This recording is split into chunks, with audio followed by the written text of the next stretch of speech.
دوستو ایک فقیر بہت ہی مفلس اور کنگال تھا۔ اس کی دعا رب تعالیٰ سے یہی تھی کہ تو نے مجھے بغیر مشقت کے پیدا کیا ہے، اسی طرح سے بغیر مشقت کے مجھے روزی بھی دے دے۔ وہ مسلسل یہی دعا مانگا کرتا تھا۔ اللہ تعالیٰ عز و جل نے اس کی دعا قبول فرمائی۔ اسے رات کو خواب آیا کہ تو ردی والے کی دکان پر جا، وہاں بوسیدہ کاغذوں میں سے تجھے ایک کاغذ ملے گا، اسے لے آ اور تنہائی میں پڑھ۔ صبح اٹھ کر وہ ردی کی دکان پر گیا، ردی میں سے وہ تحریر تلاش کرنے لگا۔ تھوڑی دیر کے بعد وہ گنجنامہ یعنی خزانے کا نقشہ اس کے سامنے آ گیا جو اسے خواب میں نظر آیا تھا۔ اس نے وہ کاغذ دکاندار سے لے لیا، تنہائی میں اس کاغذ کو پڑھا۔ اس پرچے میں تحریر تھا کہ شہر سے پار ایک مزار ہے، ادھر ہی خزانہ دفن ہے۔ مزار کی طرف پشت اور منہ قبلہ کی طرف کر کے تیر کو کمان میں رکھ، جہاں پر تیر گرے وہاں خزانہ دفن ہوگا۔ فقیر نے تیر کمان لے کر اپنے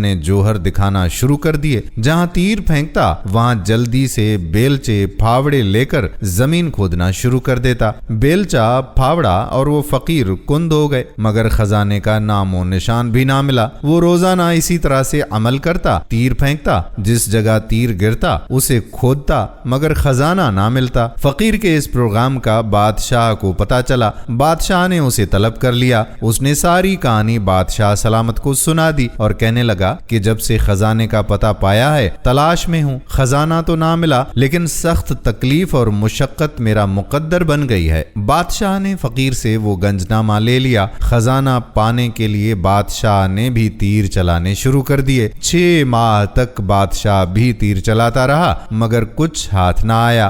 بادشاہ سلامت بھی نا امید ہو گیا اور وہ گنجنامہ فقیر کو واپس کر دیا۔ فقیر نے پھر اللہ تعالیٰ کی طرف رجوع کیا، عاجزی اور انکساری اور آنکھیں اشک بار کر کے دعا کی کہ اے اللہ تعالیٰ، میری سمجھ سے یہ عقیدہ بالاتر ہے، میں راز کو نہ پا سکا، تو خود ہی کمال مہربانی سے اسے حل کر دے اور مجھے خزانے تک پہنچا دے۔ جب وہ عاجز ہو کر بارگاہ الہی میں سچے دل سے گر پڑا تو آواز آئی، میں نے تجھے تیر کو کمان میں رکھنے کو کہا تھا، تجھے تیر چلانے اور کمالات دکھانے کا نہیں کہا تھا۔ خزانہ تیرے پاس تھا، تیرے قریب تھا، تو تیر اندازی کے سفر میں اس سے دور ہوتا گیا۔ خدا کی ذات کو اپنے اندر، اپنے دل میں تلاش کر، جو شے رگ سے قریب تر ہے، اپنے من میں ڈوب، خزانے تک پہنچ جائے گا۔ ناظرین، مولانا رومی رحمت اللہ علیہ اس حکایت سے یہ سمجھا رہے ہیں کہ اے غافل انسان، اے دنیاوی اور ظاہری خزانوں کی حسرت میں در بدر بھٹکنے والے احمق، اپنے من میں ڈوب جا اور دنیا و آخرت کے تمام خزانوں کے حقیقی مالک اللہ سبحانہ و تعالیٰ کو پالے۔ وہی تمام خزانوں سے زیادہ قیمتی اور انمول خزانہ ہے کہ اس خزانے کو پا لینے کے بعد کسی اور خزانے کی حاجت ہی نہیں رہتی۔ اس کے کرم سے تو گنجنامہ مل جاتا ہے۔ اگر انسان جلد بازی، چالاکی اور ہوشیاری سے پانے کی کوشش کرتا ہے، جوہر عاجزی اور انکساری اور من میں تلاش کرنے سے ملتا ہے۔ دوستو، ہم امید کرتے ہیں کہ مولانا رومی رحمت اللہ علیہ کی یہ حکایت آپ کو ضرور پسند آئی ہوگی اور اس ویڈیو کو اپنے دوست و احباب کے ساتھ شیئر ضرور کریں گے۔ آنے والی ویڈیو تک اپنے میزبان قادر بخش کلہوڑو کو اجازت دیجیے۔ اللہ